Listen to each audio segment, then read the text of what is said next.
ಮೊದಲನೇದಾಗಿ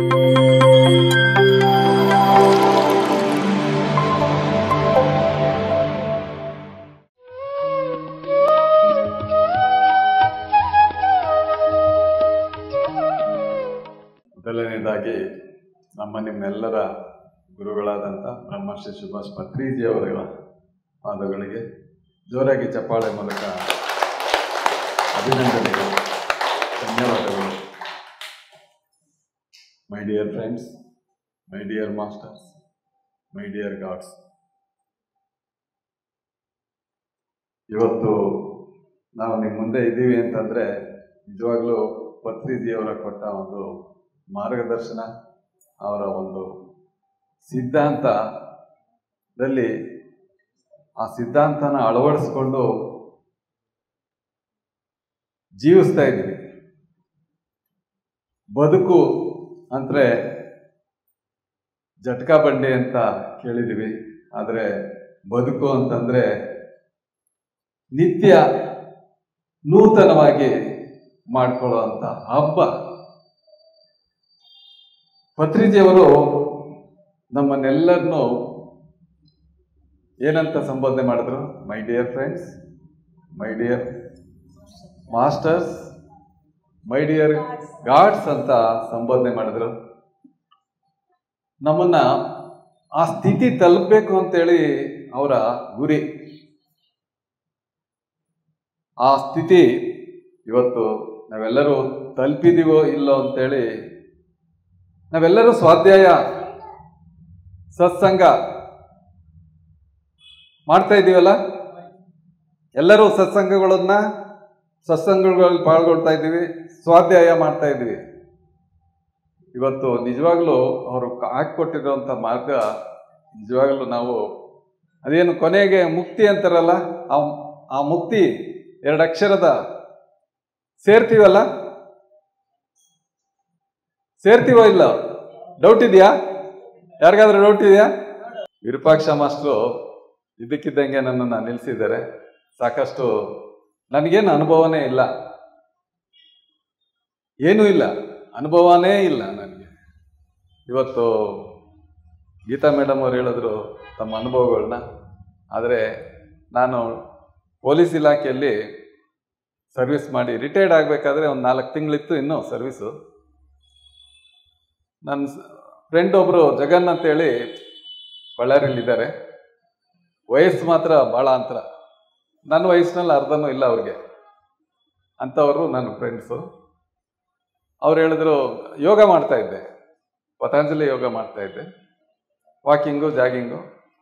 physically police ಇಲಾಖೆ ಅಲ್ಲ ಮೊದಲೇ, ನಾನು ಫಿಸಿಕಲ್ಲಿ ಫಿಟ್ ಇದ್ದೆ. ಆದರೆ ಅವ್ರು ಹೇಳಿದ್ರು, ಸರ್ ಈ ಧ್ಯಾನ ಚೆನ್ನಾಗಿರತ್ತೆ, ನಾವೇನು ಯೋಗ ಮಾಡ್ತಾ ಇದ್ವಿ ಇದ್ರ ಜೊತೆಗೆ ಧ್ಯಾನ ಮಾಡಿದ್ರೆ ಇನ್ನೂ ಚೆನ್ನಾಗಿರ್ತೀರ ನೀವು. ಹೌದಾ, ಸರಿ ಹಂಗಾದರೆ ಮಾಡೋಣ ನಡಿ ಅಂತೇಳಿ ಮಾರನೇ ದಿವಸನೇ ಜನವರಿ 1, 2012 ನಾನು ಈ ಧ್ಯಾನಕ್ಕೆ ಬಂದಿದ್ದೀನಿ. ಈ ಧ್ಯಾನಕ್ಕೆ ಬಂದ ಮೊದಲನೇ ದಿವಸನೇ ಪತಂಜಲಿ ಧ್ಯಾನ ಕೇಂದ್ರ ಬಳ್ಳಾರಿಯಲ್ಲಿ ಹೋಗಿ ಕುಂತ್ಕೊಂಡ್ರೆ 1 ಗಂಟೆ ನನಗೇನು ಎಚ್ಚರ ಇಲ್ದಂಗೆ ಕೂತಿದ್ದೀನಿ. ಧ್ಯಾನನೋ ನಿದ್ದೆನೋ ಗೊತ್ತಿಲ್ಲ. ಅದಾದಮೇಲೆ ಮಾಡ್ತಾ ಮಾಡ್ತಾ 1 ತಿಂಗಳಲ್ಲಿ ಪಿರಮಿಡ್ ವ್ಯಾಲಿ ಇಂಟರ್ನ್ಯಾಷನಲ್ಗೆ ಬಂದಿದ್ದೀನಿ. ಹುಣ್ಣಿಮೆ ದಿವಸದ ರಾತ್ರಿ ಧ್ಯಾನ ಮಾಡಿದ್ದೀನಿ. ಹಾಗೆ ರೇಖಿ ಕ್ಲಾಸಿಗೆ ಬರ್ತಾ ಇದ್ದೆ. ಇಲ್ಲೊಂದು ರೇಖಿ ಕ್ಲಾಸ್ನಲ್ಲಿ ಜಾಯ್ನ್ ಆಗಿ ರೇಖಿ ಕಲ್ತ್ಕೊಂಡಿದ್ದೆ. ಅದೇ ರೀತಿ ನನ್ನಲ್ಲಿ ಒಳಗಡೆಯಿಂದ ಬರ್ತಾ ಇತ್ತು. ರಿಟೈರ್ಡ್ ಆದಮೇಲೆ ನಾನು ಏನು ಮಾಡಬೇಕು, ಒಳ್ಳೆ ಸೊಸೈಟಿನ ನಾನು ಆರಿಸ್ಕೋಬೇಕು, ಆ ಸೊಸೈಟಿಲಿ ನನ್ನನ್ನು ನಾನು ತೊಡಗಿಸ್ಕೋಬೇಕು ಅನ್ನೋದು ನನ್ನ ಧ್ಯೇಯ. ಅದರಂತೆ ನಾನು ಈ ಸೊಸೈಟಿಗೆ ಬಂದೆ. 2ನೇ ತಿಂಗಳು ಗುರುಗಳು ದರ್ಶನ, ಅವರ ಸ್ಪರ್ಶ ಆಯಿತು. ಅಲ್ಲಿಂದ ಮತ್ತೆ ಹಿಂದೆ ತಿರುಗಿ ನೋಡಿಲ್ಲ ನಾನು. ನನ್ನ ಕಾರ್ಯವ್ಯಾಪ್ತಿ ಪೊಲೀಸ್ ಇಲಾಖೆಯಲ್ಲಿ 24 ಗಂಟೆ ಕೇಳಿದಿರಲ್ಲ ನೀವೆಲ್ಲ, ಅದೇ ರೀತಿ 24 ಗಂಟೆ ನನ್ನನ್ನು ಈ ಸೊಸೈಟಿಯಲ್ಲಿ ತೊಡಸ್ಕೊಂಡೆ. ಏನಾದರೂ ಮಾಡಬೇಕು ಅನ್ನೋದು ತುಡಿತ ಇತ್ತು ನನ್ನಲ್ಲಿ. ಆ ತುಡಿತ ಇವತ್ತು ಮೇಡಮ್ ಅವ್ರು ಹೇಳಿದ್ರು, ಸದಾನಂದ ಯೋಗಿ ಪಿರಮಿಡ್ ಧ್ಯಾನ ಕೇಂದ್ರ 14ರಲ್ಲೇ 2 ವರ್ಷದಲ್ಲಿ, ನಾನು ಈ ಸೊಸೈಟಿಗೆ ಬಂದ 2 ವರ್ಷದಲ್ಲಿ ಸೊಸೈಟಿ ಪಿರಮಿಡ್ ಬಂತು. ಸೊಸೈಟಿ ಪಿರಮಿಡ್ ಬಳ್ಳಾರಿಯಲ್ಲಿ ಇರಲಿಲ್ಲ. ಆ ಸೊಸೈಟಿ ಪಿರಮಿಡ್ ನಂತರ 2 ವರ್ಷ ಅದನ್ನು ಆರ್ಗನೈಸ್ ಮಾಡಿದೆ. ನಂತರ ಸಾಕು ಸಾಕು ಸಾಕು ನನ್ನ ಒಳಗಡೆಯಿಂದ ಬರ್ತಾ ಇತ್ತು. ಅದನ್ನು ಬೇರೆಯವ್ರಿಗೆ ಒಪ್ಪಿಸಿ ನನ್ನ ಸ್ವಂತ ಊರು ರಾಮನಗರಕ್ಕೆ ಬಂದೆ. ಪತ್ರಿಜಿಯವ್ರಿಗೆ ಹೇಳಿದೆ, ನನ್ನ ಸ್ವಂತ ಊರಲ್ಲಿ ಒಂದು ಪಿರಮಿಡ್ ಮಾಡಬೇಕು ಅಂತ ಅಂದ್ಕೊಂಡಿದ್ದೀನಿ, ಗೋ ಹೆಡ್ ಅಂದರು. ರಾಮನಗರಕ್ಕೆ ಬಂದು 16ರಲ್ಲಿ ಪ್ರಾರಂಭ ಮಾಡಿದೆ. 17 ಏಪ್ರಿಲ್ 13ನೇ ತಾರೀಕು ಇನಾಗ್ರೇಷನ್ ಆಯಿತು ಪತ್ರಿಜಿಯವರ ಕೈಯಿಂದ. ಅದನ್ನು ಆರ್ಗನೈಸ್ ಮಾಡಿಕೊಂಡು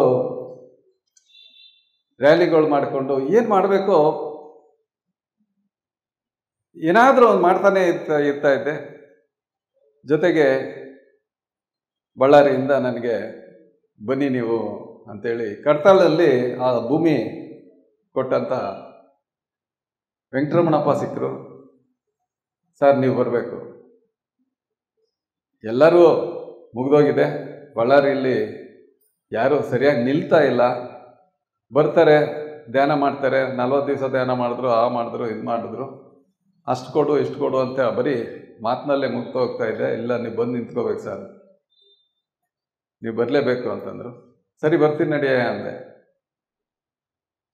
ಹಂಗಾಗಿ ನಮ್ಮ ಭಾರತಿ ಪ್ರೇಮ್ ಕುಮಾರ್ ಅವ್ರಿಗೆ ಹೇಳಿದೆ, ಇಲ್ಲ ನಾನು ಸ್ಪಾಟ್ ನೋಡಬೇಕು, ಸ್ಪಾಟ್ ನೋಡಿದ್ಮೇಲೆ ನಾನು ಪ್ಲ್ಯಾನಿಂಗ್ ಹಾಕ್ಕೊಡ್ತೀನಿ ಅಂತಂದರು.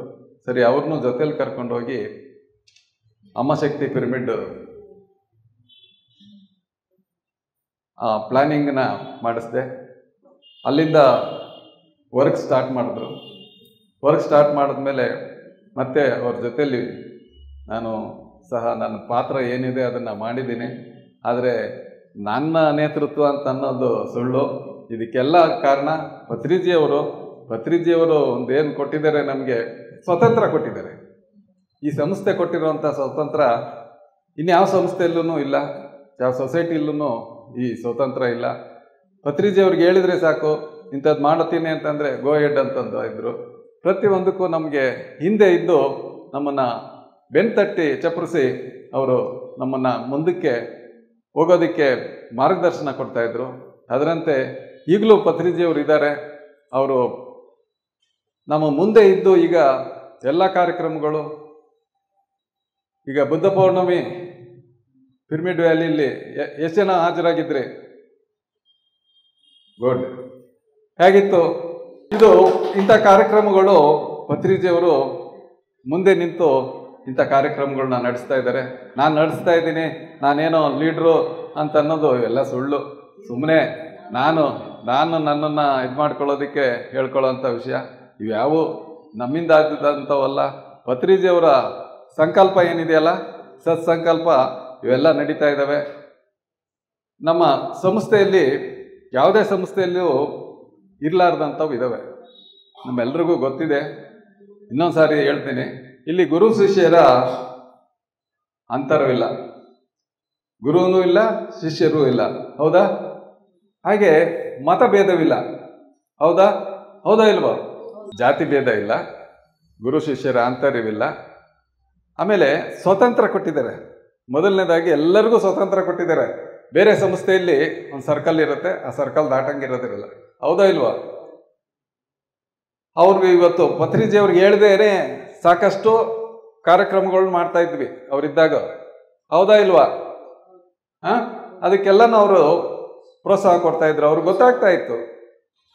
ಆದರೆ ಇವತ್ತೂ ಅದೇ ರೀತಿ ಅವರು ಇದ್ದು ಪ್ರತಿಯೊಂದು ಕಾರ್ಯಕ್ರಮನೂ ನಡೆಸ್ಕೊಡ್ತಾ ಇದ್ದಾರೆ. ಇವತ್ತು ಮೇಡಮ್ ಅವರು ಅನುಭವಗಳು ಏನು ಕೇಳಿದ್ರಲ್ಲ, ಅದರಂತೆ ನನಗೇನು ಅನುಭವ ಇಲ್ಲ ಅಂತ ಹೇಳ್ತಾ ಇದ್ದೀನಿ. ಆದರೆ ಧ್ಯಾನ ನಮಗೇನು ಕೊಡಬೇಕೋ ಎಲ್ಲ ಕೊಟ್ಟಿದೆ. ಮನಃಶಾಂತಿ ಇದೆ, ಧೈರ್ಯ ಇದೆ, ಏನು ಬೇಕಾದರೂ ಕಾರ್ಯಕ್ರಮಗಳನ್ನ ಮಾಡ್ತೀವಿ ಅನ್ನೋ ಒಂದು ಸಹನೆ ಒಂದು ಧೈರ್ಯ ಬಂದಿದೆ. ಇವತ್ತು ದುಡ್ಡಿಲ್ಲ, ಕಾರ್ಯಕ್ರಮ ಮಾಡಬೇಕು ಹೇಗೆ ಅಂತ ಕೆಲವು ಸ್ನೇಹಿತರು ಹಿಂದೆ ಬೀಳ್ತಾರೆ. ಆದರೆ ಯಾವುದೇ ಕಾರ್ಯಕ್ರಮ ನಾನು ಹಿಂದೆ ನಿಲ್ಲಲ್ವ, ಮುಂದಕ್ಕೆ ಓಡ್ತಾ ಇರ್ತೀನಿ. ಯಾಕೆ ಅಂತಂದರೆ ಪತ್ರಿಜಿಯವರಿದ್ದಾರೆ ನನ್ನ ಮುಂದೆ, ನಾನು ಯಾಕೆ ಇರಲಿ. ಹಾಗಾಗಿ ಪತ್ರಿಜಿಯವರ ಒಂದು ಇದು ಅವರು ಇದ್ದಾಗ ಹೇಗಿತ್ತೋ ಈಗ ಇನ್ನೂ ಹೆಚ್ಚಿನ ಶಕ್ತಿ ಬಂದಿದೆ. ಅವರು ಎಲ್ಲರ ಜೊತೆಯಲ್ಲೂ ಇದ್ದಾರೆ. ಅವರು ಸರ್ವಾಂತರ್ಯಾಮಿ ಅಂತ ಹೇಳಲಿಕ್ಕೆ ಇಷ್ಟಪಡ್ತೀನಿ. ಇವತ್ತು ನಾನೊಂದು ಕ್ಲಾಸು ಮಾಡಬೇಕು ಅಂತ ಅಂದ್ಕೊಂಡಿದ್ದೀನಿ. ಇನ್ನೊಮ್ಮೆ ಬಂದು ಮಾಡ್ತೀನಿ. ಇವತ್ತು ನಾವೆಲ್ಲರೂ ಧ್ಯಾನ ಮಾಡ್ತಾ ಇದ್ದೀವಿ. ಧ್ಯಾನ ಅಂದರೆ ಏನು? ಇನ್ನೊಂದು ಕೇಳಿದಿರಲ್ಲ, ಯೋಗ ಚಿತ್ತ ವೃತ್ತಿ ನಿರೋಧ. ಧ್ಯಾನ ಅಂದರೆ ಯೋಗ ಚಿತ್ತ ವೃತ್ತಿ ನಿರೋಧ, ಅದು ಧ್ಯಾನ ಅಲ್ವಾ? ಧ್ಯಾನ ಅಂದರೆ ಯೋಗ ಚಿತ್ತ ವೃತ್ತಿ ನಿರೋಧ. ಮನಸ್ಸು ಶೂನ್ಯ ಆಗಬೇಕು. ಇಲ್ಲಿ ಶ್ವಾಸದ ಮೇಲೆ ಗಮನ ಅಂತಂದ್ರೆ, ಗಮನಿಸ್ತಾ ಇದ್ರೆ ಮನಸ್ಸು ಕೆಲಸ ಮಾಡ್ತಾ ಇದೆಯಾ ಇಲ್ವಾ? ಮಾಡ್ತಾ ಇದೆಯಾ ಇಲ್ವಾ? ಈಗ ಧ್ಯಾನಕ್ಕೆ ಕೂತಿದ್ದೀವಿ, ಸಂಗೀತ ಕೇಳಿಸ್ತಾ ಇದೆ. ಅವಾಗ ಸಂಗೀತ ಕೇಳ್ತಾ ಇದೆ ಅಂತಂದ್ರೆ ಮನಸ್ಸು ಕೆಲಸ ಮಾಡ್ತಾ ಇದೆಯಾ ಇಲ್ವಾ? ಇದು ಪ್ರೈಮರಿ. ಇದು ಸಂಗೀತ ಯಾಕೆ ಇಟ್ಕೊಳ್ತೀವಿ ಅಂತಂದ್ರೆ ಕಾನ್ಸಂಟ್ರೇಷನ್ನು ಜಲ್ದಿ ಬರುತ್ತೆ. ಪತ್ರಿಜಿಯವರು ಒಂದೊಂದು ಜೋಡಿಸ್ಕೊಟ್ಟಿದ್ದಾರೆ ನಮಗೆ, ಏನು ಧ್ಯಾನ ಚೆನ್ನಾಗಾಗ್ಲಿ ಅಂತೇಳಿ. ಪಿರಮಿಡ್ನ್ಯಾಗ ಜೋಡಿಸಿದ್ರು, ಧ್ಯಾನ ಅಷ್ಟೇ ಕೊಟ್ಟಿದ್ರೆ ಸಾಕಾಗಿತ್ತಲ್ಲ, ಹೌದಾ ಇಲ್ವಾ? ಬರೀ ಧ್ಯಾನ ಒಂದೇ ಕೊಟ್ಟಿದ್ದಿದ್ರೆ ನಾವು ಇಷ್ಟು ಜನ ಇಲ್ಲಿ ಸೇರಕ್ಕಾಗ್ತಾ ಇತ್ತಾ? ಪಿರಮಿಡ್ ಇಲ್ಲ ಅಂತಂದಿದ್ರೆ ಸೆಂಟರ್ಗಳು ಪ್ರತಿನಿತ್ಯ ಮಾಡೋಕ್ಕಾಗ್ತಾ ಇತ್ತಾ? ನಡ್ಸಕ್ಕಾಗ್ತಾ ಇತ್ತಾ? ಒಂದು ಪಿರಮಿಡ್ ಶಕ್ತಿನ ಧ್ಯಾನಕ್ಕೆ ಜೋಡಿಸ್ಕೊಟ್ಟಿದ್ದಾರೆ. ಅದೇ ರೀತಿ ನಮಗೆ ಸ್ವಾಧ್ಯಾಯ, ಸತ್ಸಂಗ ಇವನ್ನೆಲ್ಲನೂ ಜೋಡಿಸಿ ಮನೆ ಮನೆ ಧ್ಯಾನ, 40 ದಿವಸ ಧ್ಯಾನ ಇವನ್ನೆಲ್ಲ ಜೋಡಿಸ್ಕೊಟ್ಟಿದ್ದಾರೆ. ಯಾಕೆ? ನಾವು ಅದರಲ್ಲೇ ತಲ್ಲೀನರಾಗಬೇಕು ಅನ್ನೋ ಉದ್ದೇಶದಿಂದ ಇವೆಲ್ಲ ಜೋಡಿಸ್ಕೊಟ್ಟಿದ್ದಾರೆ. ಹೌದಾ ಇಲ್ವೋ? ಅದಕ್ಕೆ ಧ್ಯಾನ 2 ಅಕ್ಷರ. ದಿ ಅಂತಂದ್ರೆ ಒಳಗಡೆ, ಯಾಣ ಅಂದ್ರೆ ಪ್ರಯಾಣ, ನಮ್ಮ ಒಳಗಡೆ ಪ್ರಯಾಣ. ಇಂಥ ಒಂದು ಧ್ಯಾನ ನಮಗೆ ಕೊಟ್ಟು ಆ ಮಹಾನ್ ಭಾವ ನಮ್ಮನ್ನ ಎಲ್ಲರನ್ನೂ ದೇವರುಗಳಾಗಿ ನೋಡಿದ್ದೇನೆ. ಆತನಿಗೆ ಎಷ್ಟು ಕೋಟಿ ಧನ್ಯವಾದ ಹೇಳಿದ್ರು ಕಡಿಮೆನೆ. ಅವ್ರಿಗೆ ಜೋರಾಗಿ ಚಪ್ಪಾಳೆ. ಇಷ್ಟು ಹೇಳ್ತಾ ನನ್ನ ಮಾತಿಗೆ ವಿರಾಮ ಹೇಳ್ತೇನೆ. ಧನ್ಯವಾದ. Thank you. PMC Kannada channel ಅನ್ನು ಲೈಕ್ ಮಾಡಿ, ಶೇರ್ ಮಾಡಿ, ಸಬ್ಸ್ಕ್ರೈಬ್ ಮಾಡಿ ಮತ್ತು ಮಾಡಿಸಿ. ಎಲ್ಲರಿಗೂ ಧನ್ಯವಾದಗಳು.